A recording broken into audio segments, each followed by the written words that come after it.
अस्सलामुअलैकुम नाजरीन, मैं हूं आपका मेज़बान अज़हर अब्बास खान बलोच। आप देख रहे हैं रावी रंग न्यूज़। आइए चलते हैं आज की खबरों की जानिब। जी बिल्कुल, शमा टेक्सटाइल मिल्स खुड़ियावाला के 17 साल मुलाजिम आमद को नामालूम अफराद ने अगवा कर लिया और रिहाई के लिए बारी तावन अदा करने का मुतालबा कर दिया। तफसीलात के मुताबिक जड़ावाला के नवाही देहात चक नंबर 105 रेबे कबियावाला के रहायशी अहमद जब शमा टेक्सटाइल मिल्स में ड्यूटी देने के लिए गया तो इसे नामालूम अफराद ने गन पॉइंट पर अगवा कर लिया।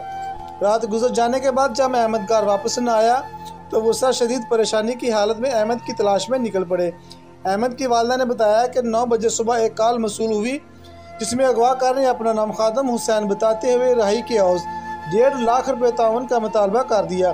तावन पूरा ना करने की सूरत में मुगी के खिलाफ थाना लुनियावाला में संगीन वारदातों में मुलवस करके मुकदमा दर्ज करने की धमकी दी। बीमार और गरीब वालदैन मबीना मुलजिम खादम हुसैन को तावन अदा ना कर सकी तो इसके बेटे के खिलाफ थाना लुनियावाला के SHO से साजबाज करके मन गढ़ और बेबुनियाद मुकदमात में मुलवस कर दिया।